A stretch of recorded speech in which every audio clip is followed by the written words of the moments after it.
Bonjour, donc ici Ariane, attachée de presse de la ministre Saint-Onge. On aura une entrevue, une conférence de presse d'environ une dizaine de minutes. Donc ça va être une question de suivi, une question et une question de suivi.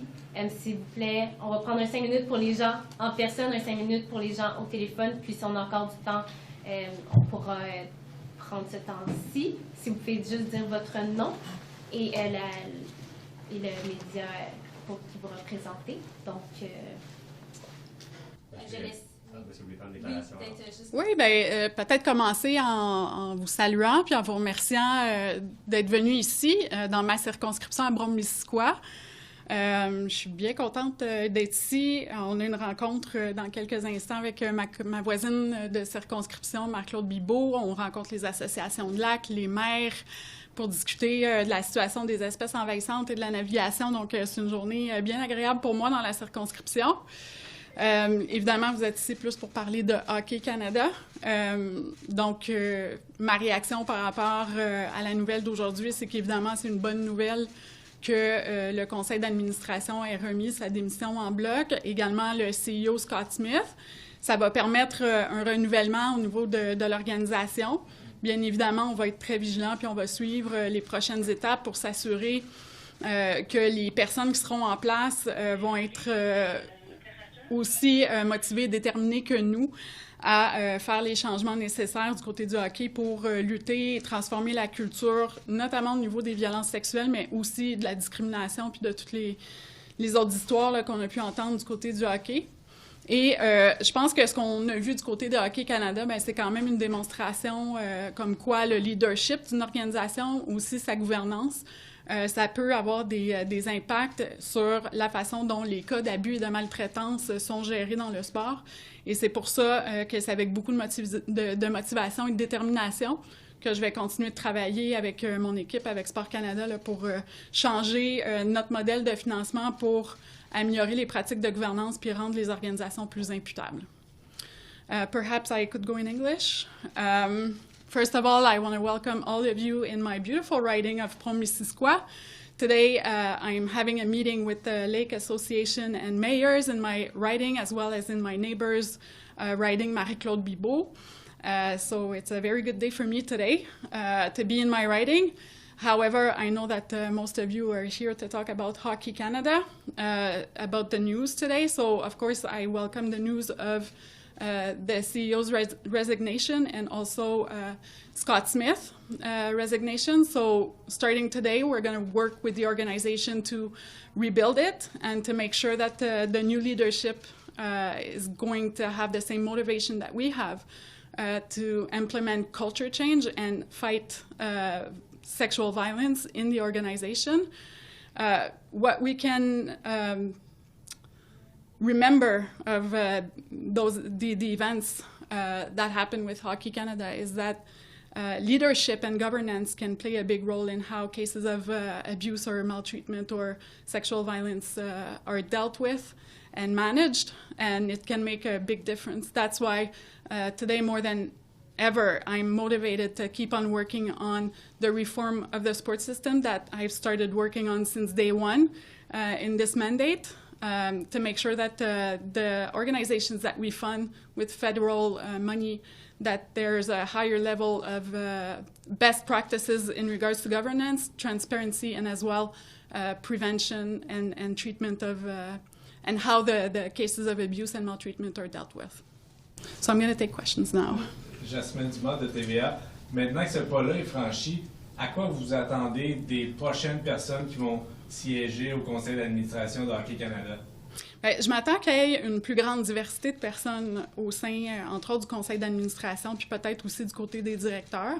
Bien évidemment, on parle de hockey, donc ça va prendre un mélange entre des personnes qui connaissent bien l'univers du hockey, mais aussi des personnes qui sont bien formées, connaissent les bonnes pratiques en termes de gouvernance, en termes de transparence économique aussi, parce qu'il y a beaucoup de questions qui ont été soulevées de ce côté-là.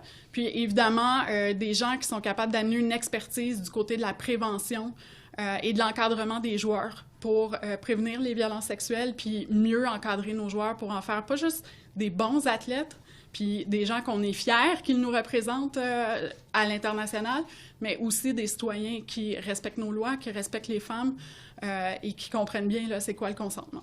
Et savez-vous si ces personnes-là, dont Scott Smith, ont reçu un montant d'argent pour quitter? Est-ce que dans ce contexte-là, ils devraient peut-être s'abstenir de ça? Bien, pour le moment, j'ai pas d'informations encore là, de ce côté-là. C'est sûr qu'on va garder un œil sur tout ça, mais c'est des questions qui appartiennent d'abord et avant tout à l'organisation. D'un point de vue moral, je pense que dans les circonstances, ça serait bien là, qu'il y ait de la transparence de ce côté-là.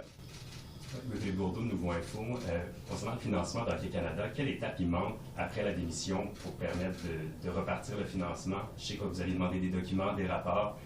On parle de transparence. Est-ce que la transparence, on l'a atteint? De mon côté, toutes les conditions qu'on a mises en place demeurent, c'est-à-dire qu'on s'attend à recevoir toutes les recommandations qui seront faites par le juge Cromwell, également par la firme qui avait été engagée par Hockey Canada.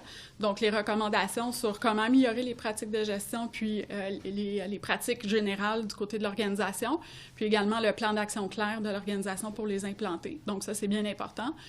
Une autre condition, c'était que l'organisme, que Hockey Canada devienne signataire du bureau de la commissaire à l'intégrité dans le sport. Ça, c'est encore important aujourd'hui puisque ce nouvel organisme-là qu'on a créé avec 16 millions dans le dernier budget, bien, ça permet aux athlètes ou aux membres du public qui sont en contact avec des gens du milieu sportif, qui auraient des plaintes individuelles à faire en termes de maltraitance, d'abus ou quoi que ce soit d'autre, de pouvoir passer par le bureau de la commissaire à l'intégrité dans le sport. Puis eux ont aussi le mandat de faire des évaluations au niveau de la culture ou de l'environnement sportif. Et puis je pense que dans Hockey Canada, ça s'applique, entre autres, mais d'autres organisations aussi. Et la troisième condition, on continue de mener l'audit financier qui remonte à 2016 pour s'assurer qu'il n'y a aucun fonds public qui a été utilisé à d'autres fins que ceux à quoi ils étaient destinés. En fait, l'image d'Hockey Canada est ternie. On a vu tous les sponsorships se retirer. Est-ce que ce sera suffisant, à votre avis, pour retrouver peut-être cette fierté de Hockey Canada? Est-ce que sous ce même nom, on peut garder la fédération? Bref, le travail de reconstruction, vous le voyez comment en termes d'image publique? Bien, je pense qu'il y a un énorme travail qui attend l'organisation pour... puis pour moi, c'est pas juste une question d'image. Puis c'est ce qu'on a beaucoup entendu des représentants d'Hockey Canada, que c'était une perception comme quoi il y avait des problèmes de communication, de relations publiques ou d'image. Mais non. Ce que les gens s'attendent, au-delà des belles paroles, c'est des actions concrètes sur le terrain. C'est des gestes qui démontrent que l'organisation prend au sérieux les problématiques liées aux violences sexuelles dans l'organisation puis à la masculinité toxique aussi. Et qu'il y a des gestes concrets qui sont posés, pas juste une case qu'on coche, pas juste une fois, mais que ça fait partie désormais de l'organisation, des bonnes pratiques, de l'encadrement qu'on offre aux joueurs. Marion Bérubé de Radio-Canada.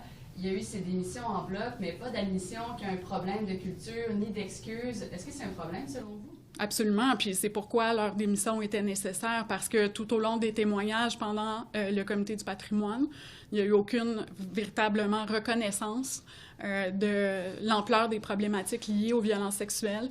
Pourtant, avec le travail formidable des journalistes, il y a beaucoup d'histoires qui ont été recensées depuis 1989, une vingtaine, plus d'une vingtaine en fait, ce qui démontre que c'est pas un phénomène isolé auquel on a assisté pour le cas de 2018, là, qui a fait un peu éclater tout ça, mais que c'est quelque chose de récurrent puis qui démontre qu'il y a un problème au niveau de l'encadrement des joueurs puis au niveau de l'appui qu'on leur donne, comme je le disais, pour pas juste être des bons athlètes, mais être des bons citoyens.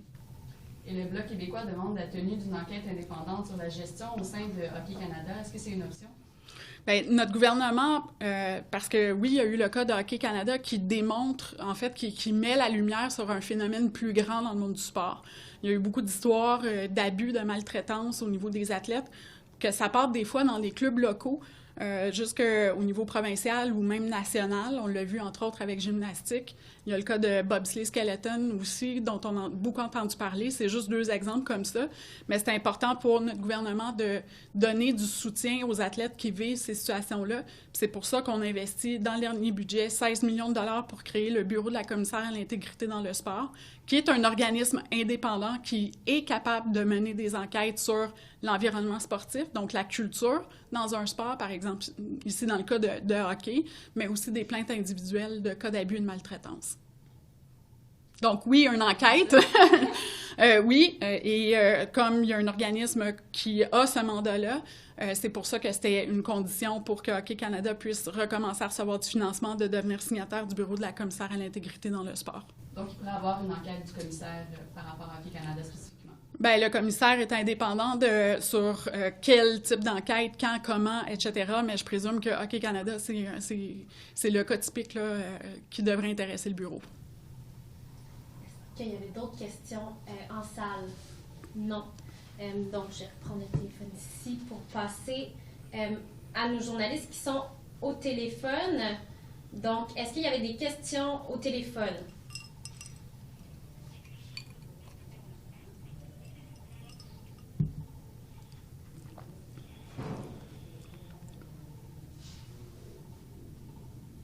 Encore un point, appuyez sur l'étoile 1 pour toute question. Oh! Ça se pourrait qu'il n'y ait pas de questions. Pas de question, alors je vous retourne la parole. Parfait, merci beaucoup. Donc, c'est... Oui, j'en prendrai une autre en salle à ce moment-ci. En fait, je demandais, dans l'avenir, est-ce qu'il y aurait possibilité pour la ministre des Sports d'avoir plus de pouvoir? Parce que là, vous avez coupé le financement, mais il n'y a pas une façon pour vous de pouvoir intervenir un peu plus directement dans tout ce qui se passe, plutôt que, comme vous l'avez fait, disons qu'on vous sentait un peu boulier, mais à un moment donné, vous avez même dit, maintenant, c'est aux organisations provinciales là, de prendre acte de tout ça. Donc, est-ce qu'il y a un moyen pour vous d'avoir un peu plus de pouvoir à l'avenir? Bien, il y a plusieurs points de vue sur cette question-là. Au Canada, le sport, c'est pas une affaire d'État. C'est vraiment, les fédérations sportives sont autonomes, puis aussi, il y a plusieurs juridictions impliquées dans le sport. Il y a des clubs locaux, il y a au niveau provincial, comme les ligues de hockey junior, par exemple, et il y a tout le sport d'élite qui est plus du côté fédéral. Moi, je pense que c'est une bonne chose que les organisations appartiennent d'abord et avant tout à ceux qui pratiquent le sport.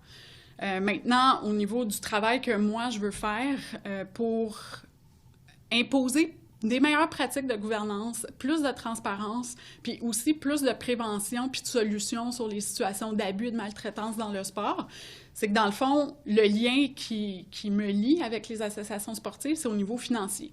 Alors, par les ententes de contribution qu'on va revoir d'ici avril 2023, on va mettre des nouvelles exigences du côté de ces enjeux-là. Donc, entre autres, au niveau de la gouvernance, on a vu comment ça pouvait avoir un impact qui découle dans toute l'organisation. Donc, on fait appel présentement à des experts pour m'aider à prendre les meilleures décisions là, pour la revue complète du financement sportif. Puis l'autre côté, c'est du côté du ministère, donc de Sport Canada. On travaille aussi à l'interne pour amener des nouvelles expertises parce qu'en ce moment, le système sportif dépend beaucoup de l'auto-évaluation. Donc, est-ce qu'on atteint les exigences que Sport Canada nous demande? Puis, ils font leur propre bulletin, si on veut. Donc, on va amener une nouvelle expertise du côté de Sport Canada pour s'assurer que ceux qu'on finance du côté fédéral, qui atteignent les objectifs qu'on leur donne, donc au niveau des structures de gouvernance, au niveau de la transparence économique, au niveau de la prévention, puis des outils qui sont offerts autant aux coachs, aux officiels qu'aux athlètes pour enrayer la maltraitance dans le sport. Émilie Lafortune de Radio-Canada, pourriez-vous répéter en anglais pour nos collègues des CBC? La même chose? Oui, par rapport à la même question sur la gouvernance puis les pouvoirs, en fait, de la fédérale. In Canada, we don't have state sport. Sport belongs first and foremost to those who practice those sports and their families and the coaches and officials and all the volunteers that get involved in sport. On my side, at the federal level, what I'm working on right now to improve the sport system is I'm going to review the entire funding system. So all the organizations that receive federal funding are going to have higher expectations in regards to governance, transparency, prevention of abuse and maltreatment in sport. And on the other side, I'm working with the department, Sport Canada, to make sure that we have the right expertise to assess whether or not cases of abuse are being dealt with properly in the organization. We're going to make sure that we have experts telling us and telling me what the best governance structure is, and we're going to help the organizations meet those new criteria. So all this work I want to be done by April 2023 because I feel the urgency that so many athletes have expressed, whether it's gymnasts, whether it's athletes in bobsleigh and skeleton, and many other sports that have come forward with a situation where they're raising questions about financial transparency or about cases of abuse, discrimination, and other cases like that. So I want to help those athletes. J'aurais une question de CTV News. Ah, CTV News, OK, j'apprends la dernière. Juste en anglais, la question de mon collègue sur vous attendez à quoi des dirigeants qui sont partis, s'ils ont un bonus de départ, vous ne le recommandez pas aujourd'hui, juste en anglais, si c'est possible. Well, it's a question, first and foremost, that Hockey Canada needs to answer. But morally, I hope that they're acting properly in that regard because there were so many questions raised in regards to their finance and how they use the parents' money and everything. I would prefer if it was not another case of questions in that regard. Merci beaucoup. Donc, ceci met fin à la conférence de presse pour les journalistes qui sont au téléphone. Merci. Merci beaucoup.